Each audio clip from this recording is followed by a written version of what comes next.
Hello, good evening. A criminal investigation has started tonight into events at the mortuary at the Hull Royal Infirmary. The body of a former paratrooper, Christopher Alder, was found there on Friday. His family thought that they buried him in 2001, following his death in police custody. Mortuary staff had expected to find the body of Grace Kamara, a Nigerian woman who died a year after Mr. Alder. The whereabouts of her body have not been confirmed. Vicky Johnson has this report. Janet Alder emerged from Hull City Council late this afternoon, hoping she'd have found out why, when she'd buried her brother in a blaze of publicity 11 years ago, his body should turn up at the mortuary in Hull. We've already come up against brick walls, and I'm sorry, it might seem cynical. It's very similar to when we was trying to find out about Christopher's death. It's the same type of feeling, you know, the closing of ranks, the people, you know, together.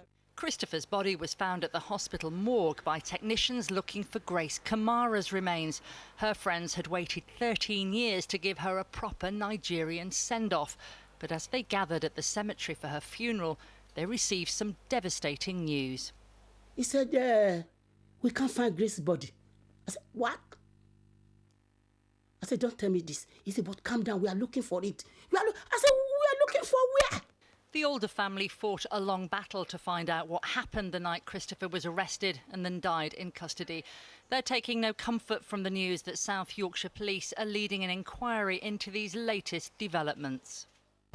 Is that supposed to instill confidence in me? Christopher Alder was injured during a night out in Hull. He later died in police custody. A year later, Grace Kamara died of natural causes but couldn't be buried for family reasons.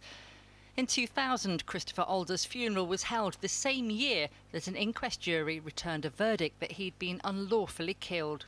2 years later, 5 Humberside police officers went on trial, charged with Mr. Alder's manslaughter, but they were acquitted after advice from the judge. In 2004, Mr. Alder's family allowed the BBC to screen footage of his death in police custody. And now there's yet another chapter in the Alder family history. What the families want to know is who was buried here 11 years ago. Was it Grace Kamara or was it somebody else entirely?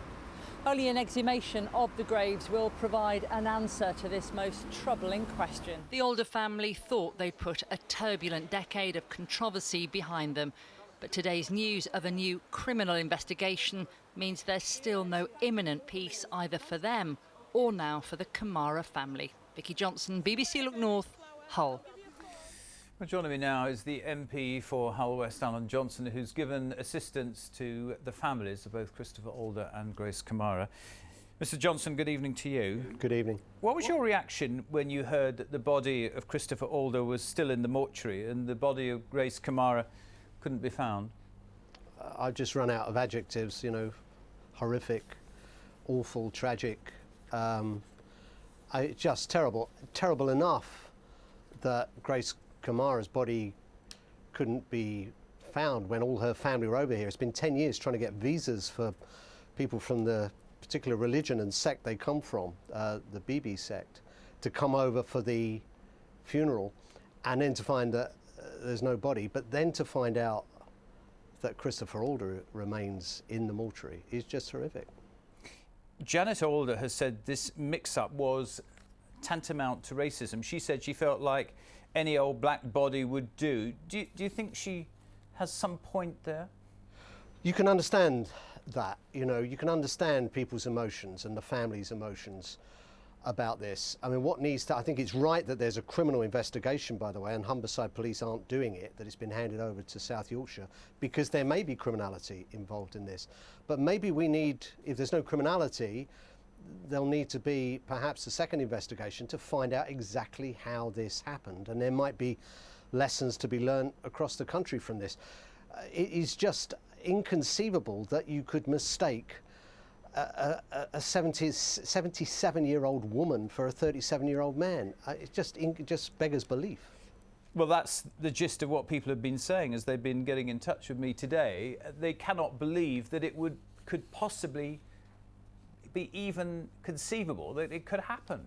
No, but that's why the police investigation is very important. I mean, there's one suspicion that is a natural enough one from the families that, you know, people found out that they made a mistake, and presumably, we don't know yet, but presumably Grace Kamara was buried instead of Christopher Alder. If that happened, did they then cover it up because they knew that as soon as Grace's body was sought, they'd find out the mistake? You know, all these. That's why it's proper to have a criminal investigation. But as I say, if there's no criminality, there needs to be a wider investigation as to exactly how what is seen by most people as inconceivable was conceived and happened. Mr. Johnson, thank you very much indeed for talking to us tonight. Most grateful to you.